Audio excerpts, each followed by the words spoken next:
It's 8:43. Let's head into the KUAM News Zoom room where we have Ariel Gumataotao standing by.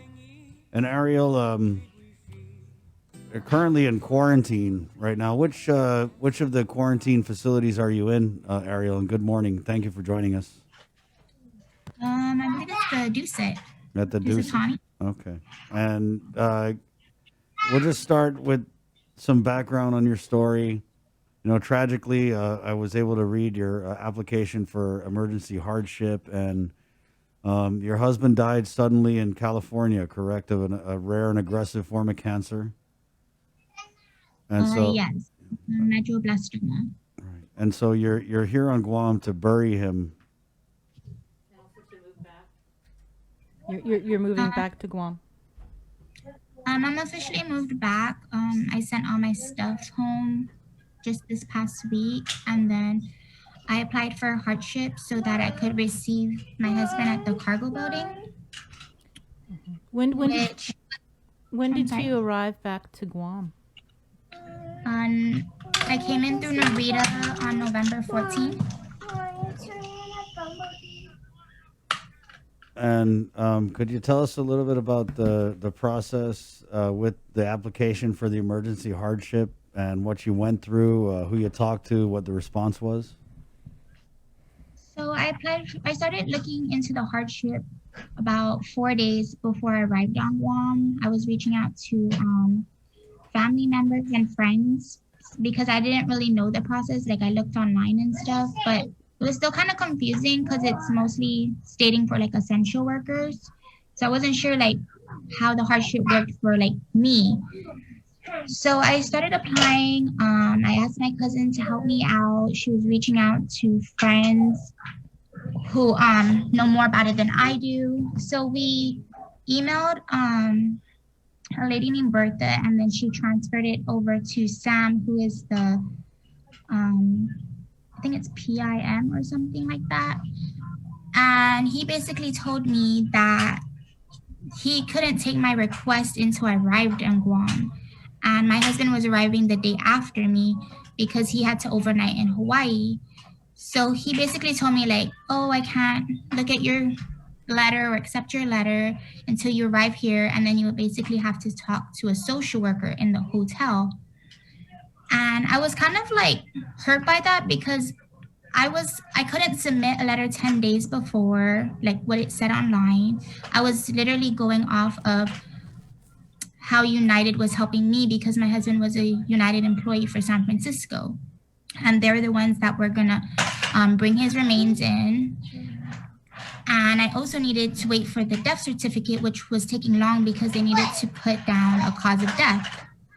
So once I got the cause of death, I think it was like 2 days or the day of, I'm sorry, I scheduled his flight home. And then that's when I kept trying to reach out to this Sam guy. I even called him and I was like, I'm arriving in on the 14th. My husband's arriving in on the 15th. And I really want to be there to welcome him home because when my husband was sick, he had brain surgery. He kept thinking he was on Guam. And then when his brain started healing, he kept asking to come home. So I wanted my 3-year-old, my son Caleb, and I to be there to welcome him home. Caleb. And he basically told me, he's like, is there anybody else who can welcome your husband home? And I'm like, that like stabbed my heart. I was like, I literally told him, I'm like, or asked him, I'm like, how would you feel if you lost your wife or child and somebody else is going to welcome them home? Like it was just me and my son in California and my one auntie, but I was the one there every step of the way, visiting him through a window practically. And then for someone to basically say like, oh, can't somebody else? Like, why would my son and I want to stay in this room and not be able to welcome my husband home? Like, yeah, he has his mom here and his siblings, but like we're his family. Like, I'm his wife and his son. Like, he should be there.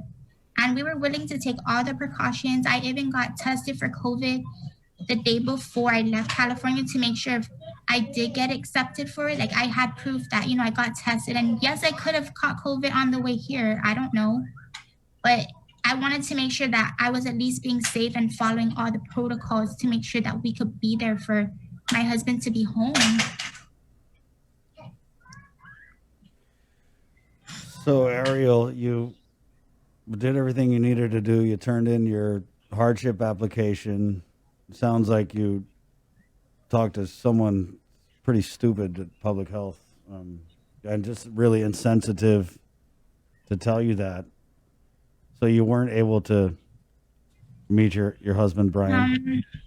So that morning I started calling like since 7 o'clock, trying to find out there's a social worker here, because before arriving, I asked them, I'm like, is someone gonna be there? Is there a social worker there 24 hours? Because when I arrived in Narita, we came in at like 10:40. By the time we got to the hotel, it was almost 1 in the morning. So I woke up early trying to get a hold of someone or the social worker here. So I spoke to one of the social workers. She told me to send the death certificate, all the flight information, and lucky thing, my results for COVID came in that morning, early, like midnight morning, and I was negative. And she said that's gonna help me, even though they don't normally accept COVID testing upon arriving. So she forwarded to Nicole Tidinko. Nicole called me, told me she needed to send it to somebody at public health to approve it. And then I didn't find out till I think like almost 2 p.m. if we would be able to make it this flight came in at like 7:20. So we got approved to go, thankfully. But like, the reason why I'm sharing this is because I want people to know that applying for this hardship is like, it's really hard. Like, you don't even know if you'll get approved. And that's what I was trying to do. I was trying to prevent doing all this when I got here. Like, that shouldn't have had to be on my mind. I should have been planning a funeral instead. And like, it sucks that there's no heart here. Like, our island is known for being there for people, and it hurts like that I had to, like, for a guy to even tell me like, can somebody else receive your husband? Like, that hurt. Like, I don't even know why he's the one handling it. Like, if you're gonna be handling it, yes, you need to be able to put your foot down, but then you also have to have like sympathy and feel for people, because like, I'm grieving. Me and my husband were only 28 years old. Like, 28. My son's only 3 years old. Like, nobody should have to be doing this. And it's not like I wanted to do it during COVID. Like, Sam basically said to me, he's like, you know, Guam's going under, like, has a pandemic right now. I'm like, yeah, I know that. The whole world has a pandemic. I come from California. That's the whole reason why I made sure I got tested upon arriving here, to make sure that, like, I know if I have COVID here, and I could tell them ahead of time and prepare and protect other people, like our family on island. Like, I didn't want to have to do this, but my husband wanted to come home, and that's what I wanted to make sure happened. Did you say your hardship was approved? It was approved like at 2 p.m. Right now, I'm applying for another hardship. I applied, I think it was Wednesday, so that, because today's our testing day, so we won't know if we'll get released until tomorrow. I'm applying for a hardship right now to see if on Monday or sometime this week I can go to like the funeral homes and make payments and all the arrangements needed, because we're planning to have his funeral on December 2nd. And what kind of response are you getting in, starting to put this process into play? I haven't heard back from them, actually. Nicole told me to talk to the funeral home so that they can send a letter, I guess, stating that I need to go do paperwork, but I haven't heard back yet. What's going through your mind, Ariel, as you're here to bury your husband and just having to deal with the insensitivity, the lack of compassion? Because we've heard it so many times on this show from different people who get into quarantine. I mean, we've spoke to so many people who are here to bury their loved ones, or to see, dying relatives. We talked to one lady who they didn't let her out. She came to say goodbye to her. I want to say it was her mom, and she didn't get to do that. Her mom died while she was in a hotel room. And then it also seems inconsistent, because some people get out totally healthy, young bucks get out, but other people you know, like you, they just get the runaround. Actually hurt. Like the system here is broken. Like if I was somebody else, like someone really important or like with like rich or whatever, however you want to explain, like I would be out of here. Like I've seen it on the news. Like they, I would be out there. But you know, I also want to protect my family. My mom's high risk. A lot of my family's high risk. So like that's the only reason why I'm not fighting to get out of the 6 days as much as I would like to. But the compassion here, there's no compassion. Like if that lady you're talking about, they could have put her like in a full PPD outfit or head to toe everything to protect her, at least to say her goodbye. Right. Same goes like for me, like it took so long to even find someone who I was supposed to write to just to be like brushed off. It's really sad. Like there's no heart here. And it sucks that it's coming from our island because we're known for being there for people during hard times. And yes, it's COVID, I understand. But there's also a way to talk to people over the phone or like what Sam did to me. Like you shouldn't have said that. Like I don't even know. I'm just so hurt by how the process is here because it could have gone a lot smoother.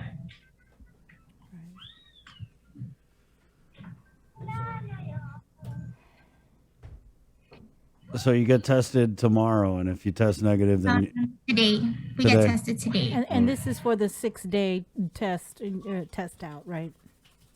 Yes. Yeah. And then we find out, I think they said between 2 and 5 if you're negative or positive. It's just a shame. I'm just, thinking in my head about this exemption that they granted to pretend farmer Marcel Camacho. I mean, they'd let him walk out of quarantine. You're right. We've had elected leaders walk out on quarantine and home isolate. So I just don't understand why it's so inconsistent. And people either have to, air their story out on the media or, be well connected or elected to skip out on the quarantine. You said the system is broken. How do you think we can fix it, Ariel? Well, I think like they just need to be fair with everybody. It doesn't matter who you are. Like if you're gonna make this quarantine happen, then do it for everybody. And if you're not, if like this hardship is useless in a kind of way because what's the use having it if like I can't even notify them before arriving? Like they need a better system and to be fair with everybody.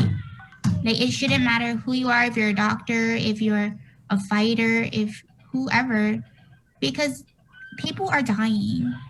Like people are grieving. They just I don't know, like they just need to find a better way and to make it like it needs to be even with everybody. Like if one person is gonna quarantine, doesn't matter if you're a doctor or whoever, you need to quarantine too. Like it shouldn't matter like who you are. It should just be fair.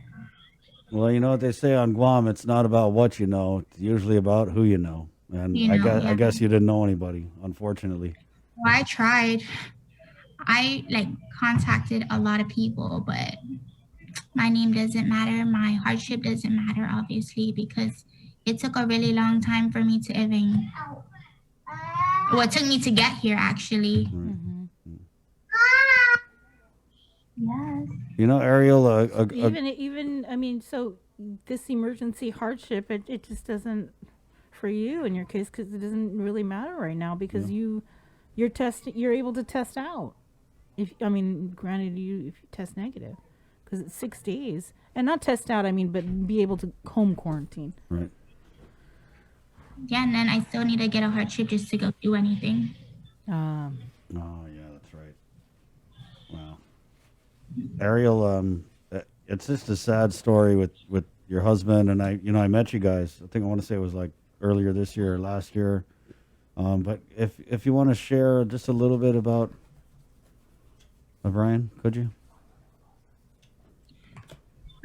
So Brian worked for United Airlines in San Francisco. He applied 3 years ago. It was his dream. He had tried applying here actually, And then he didn't get the job, so he applied in San Francisco, which he got it, of course. And then we decided to move off island because my son got injured during delivery. He has a brachial plexus injury on his left arm. So the medical treatment was better for us out there. That was our main reason for moving. And then he was just a fun, happy guy, always joking. We always barbecued back in California. We made a lot of Guam friends from his work. And then later on, early this year, he got diagnosed with vertigo in February. And then in August, Brian got sick. I recommended he get tested for COVID because he worked at the airport, and you know how airports are. You meet a lot of people. So he did the 2 weeks. That's when he started getting more sick to the point where he kept closing one eye, vomiting. He could barely keep anything down, even drinks. He was always feeling dizzy. We took him to the doctor. Or online doctor, I guess. Diagnosed him with chronic headaches. And then a few days later, I begged him, I'm like, please go get checked again. Something's not right with you. And he just got like, yeah, he thinks that like I'm just saying it, but I could see it. So we went or did another online doctor. She said, just sip your drinks. You're probably a little hydrated. Changed his nausea medicine. And then on September 8th, Brian started throwing up really, really bad. Like, if you ever seen someone throw up so bad where like their body can't control it, like it's just forcing it out, that was him. He was like crying, saying like, please stop. He kept saying his head felt like it was gonna explode. He finally decided to go to the ER. It was around like 11 o'clock already at night. Within 2 hours, we found out that Brian had a brain tumor the size of a plum in the back of his head. And he had a ton of fluid in the middle of his brain. So they needed to transport him to Kaiser Permanente in Vacaville to see a neurosurgeon. He had surgery the next day on September 9 to remove the tumor and to insert a drainage. And then on September 11th, they couldn't clamp the drainage because his intracranial pressure kept rising. So he had to have a second surgery for a shunt. And then 2 weeks later, I found out that it was actually cancerous, that it was a medulloblastoma, which is normally common in kids, but very rare in adults. And that it was a grade 4, so it means it was very aggressive, and that it would eventually come back. So he needed to have chemo or radiation. Also, when Brian had his surgery, he lost movement to the whole left side of his body. So he had to his movement was slowly coming back, but he had to literally learn to sit up, stand, and walk, which he never was able to do before he passed. So the doctors thought he was getting better. They moved him to a skilled nursing unit to recover, so eventually we could start cancer treatment. And then on October 30th, I got a phone call saying that Brian was having trouble breathing, that they're transporting him to the hospital. And then not even an hour later, I got a phone call that he was gone.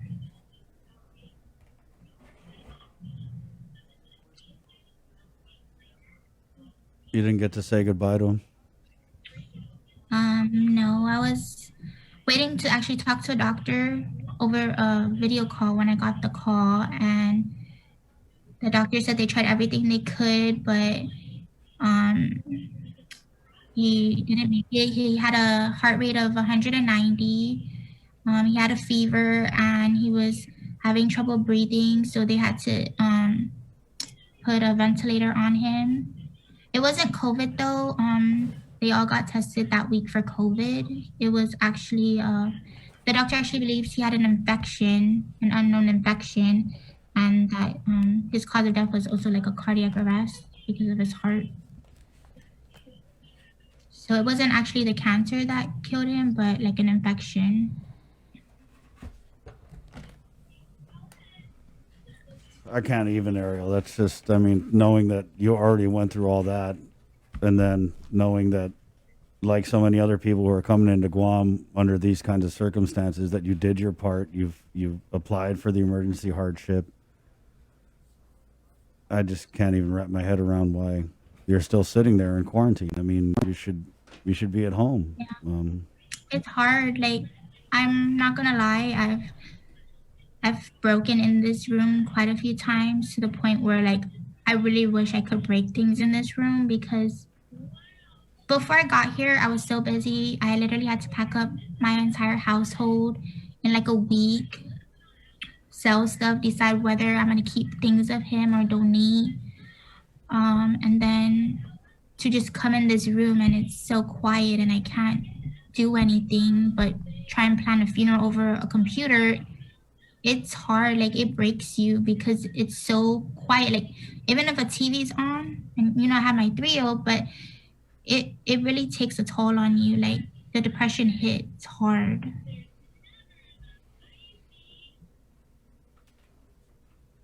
I'm just at a loss for words. Shame on public health, and shame on this process where you called it yourself. It appears there's one set of rules for the well-to-do and the connected, and another set of rules for the people of Guam, and it's just so unfortunate, Ariel. And we can't, offer enough condolences. Really, it's a tragic situation. I can't imagine what it's like sitting in that room for 6 days alone with your thoughts and your son. And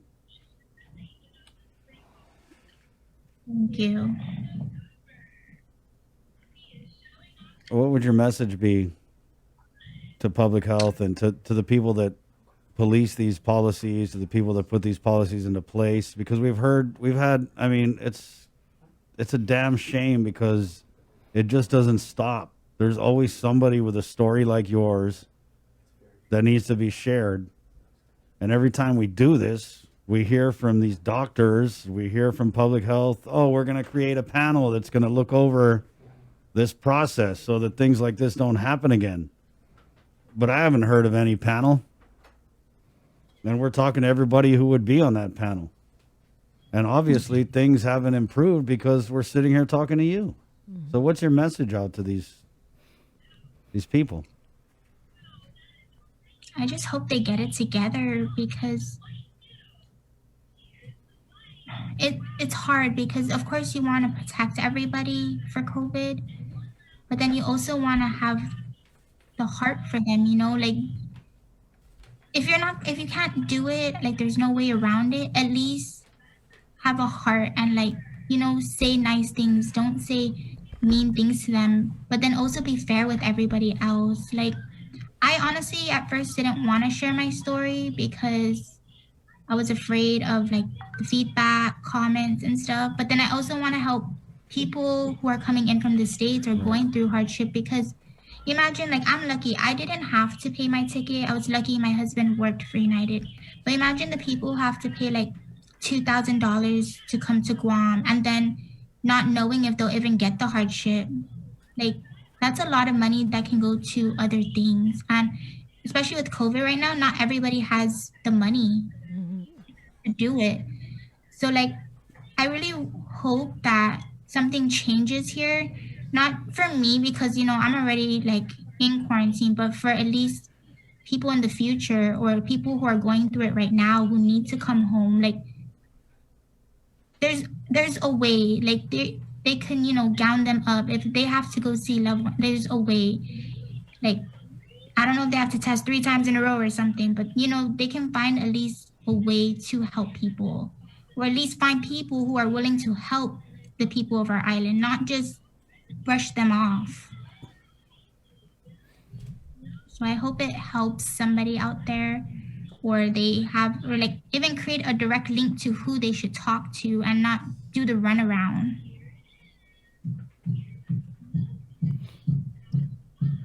Ariel, Thank you for yeah, sharing your story, Ariel. thank, And hopefully, by sharing it, we could, hopefully public health is listening and watching, maybe somebody from Adelup. Hopefully we can get this system, fixed, because you're right. You shouldn't have to be going through something like this, and shouldn't have to, reach out to every single person in your contacts in your phone to try and get some help. It's just really sad. But thank you for having the courage to come on here and share this, Ariel, during this, I mean, Thank you difficult for having and me. tragic time. And you know, I appreciate that you're doing it. And, you know, we did try and get you a few days, and I know that you didn't want to come on and share your story. So I just, again, I got to thank you for doing that. What's up, boy? Say hi. Say hi. Hi. Say hi, Link fam. Okay, Ariel, well, keep us posted, you know, on what happens with you. You got our number.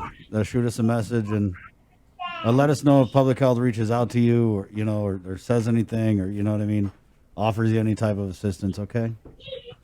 Okay, thank you. And again, our deepest condolences to you and the family. Thank you so much. See you. Tired of hearing these stories.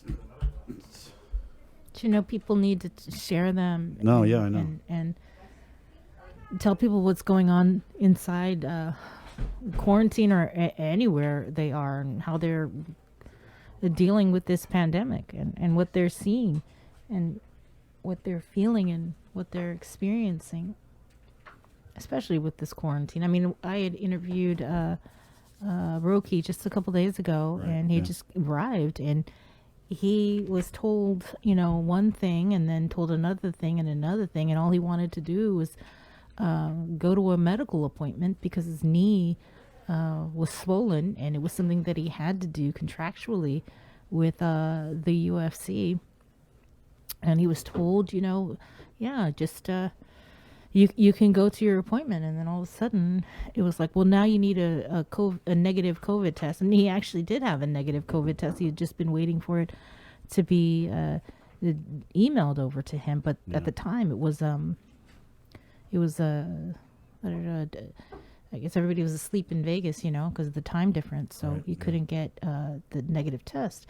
And so when he had called the clinic where he was going to have the MRI, it was like, no, just come in. We have the rapid test kits here. We could do it. And so he told public health that, and public health was like, oh, no, you need to get it from our clinic. You got to get from our clinic. Right. Yeah.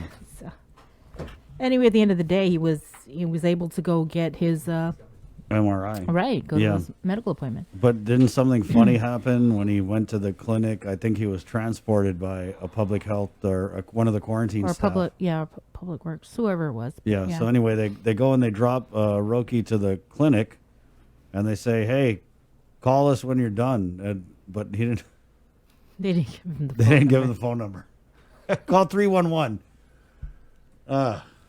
Yeah, but just really, what I meant was I'm just tired of hearing these stories because every time we get one, there's someone from the government comes out here and does a song and dance about, yeah, we're going to look at it, we're going to change it, and it's still the same damn thing. Meanwhile, if you're a pretend farmer or, you know, you can somehow balabola the government that you're essential, you just walk right out. It's 9:12. We're going to take a break. We're coming back with Admiral John Manoni of Joint Region of Marianas next, right here on The Link. It's The Breeze.